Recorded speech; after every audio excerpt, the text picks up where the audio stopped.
President Donald Trump says the ceasefire between the United States and Iran is now on life support after strongly rejecting Tehran's latest response to a U.S.-backed peace proposal. Speaking from the Oval Office on Monday, the U.S. president said the ceasefire, which has mostly held since April, remains in place but has become unbelievably weak. Trump blamed Iran's latest proposal for worsening tensions and said he was disappointed by what Tehran sent to Washington. "I would say the ceasefire is on massive life support," Trump told reporters. When the doctor walks in and says, "Sir, your loved one has approximately a 1% chance of living." Trump also described Iran's proposal as garbage and said it weakened hopes for peace. "I didn't even finish reading it," he added. "It's on life support." It's unbelievably weak. I would call it the weakest right now. After reading that piece of garbage they sent us, I didn't even finish reading it. They said, I'm not going to waste my time reading it. I would say it's one of the weakest right now. It's on life support. They understand. These are all medical people. Dr. Oz, life support is not a good thing. Do you agree? Diagnostic. I would say the ceasefire is on massive life support, where the doctor walks in and says, "Sir, your loved one has approximately a 1% chance of living."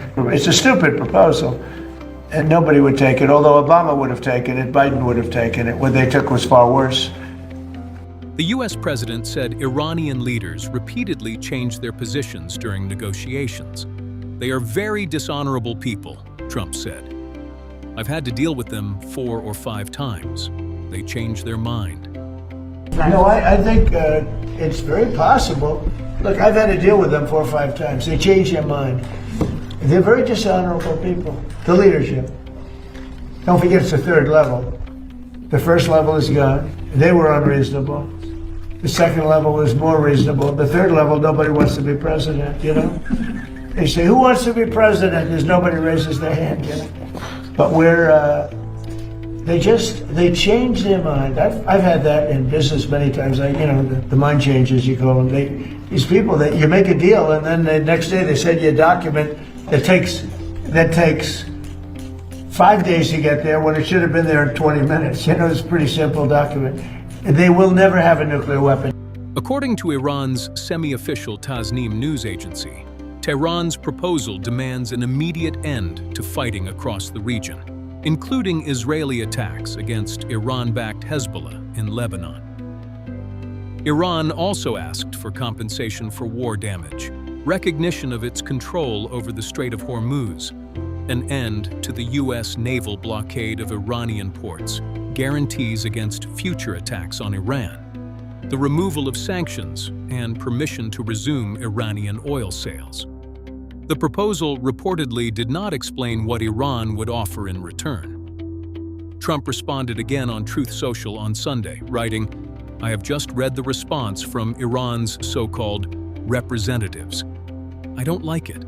Totally unacceptable." On Monday, Trump also said Iran was willing to hand over the nuclear dust, referring to its enriched uranium stockpile. He said only the United States and China have the technology capable of removing the material safely. Iran told me very strongly, because they intend to give us the nuclear dust, as I call it. It's easier than talking about other terms, because it's a term everyone knows. But the nuclear dust, which is what we hit, they told me, number one, you're getting it, but you're going to have to take it out, because the site was so obliterated that there's only 1 or 2 countries in the world that could get it. It's so deep and got hit so hard that there's no way they have the equipment to move it. You and China are the only 2 countries in the world that could take it out. So we talked about it, and they said, you'll have to take it out because we don't have the capability of doing it. Iran defended its position after Trump's comments. Foreign Ministry spokesman Esmail Baghayeh described Tehran's demands as reasonable and generous. He insisted that Iran was only asking for its legitimate rights. Iranian parliamentary speaker Mohammad Ghalibaf warned that Iran's armed forces were ready to respond and to teach a lesson for any aggression. In another statement on X, he said there was no alternative but to accept the rights of the Iranian people, as laid out in the 14-point proposal. The longer they drag their feet, the more American taxpayers will pay for it, Ghalibaf added. One of the biggest disagreements in the negotiations remains Iran's stockpile of highly enriched uranium.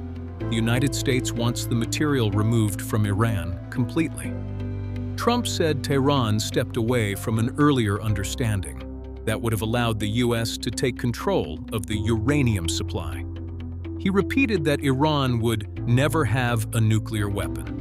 But I have a plan. It's a very simple plan. I don't know why you don't say it like it is. Iran cannot have a nuclear weapon.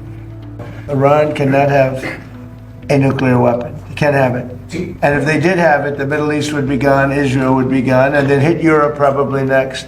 We're doing the service to the world. And this has gone on for 47 years. Other presidents and leaders of other countries that have the power should have done it, but they didn't do it. Israeli Prime Minister Benjamin Netanyahu also pushed for Iran's uranium stockpile to be removed before the conflict can truly end. Speaking on CBS's 60 Minutes, Netanyahu said, "There's still enrichment sites that have to be dismantled."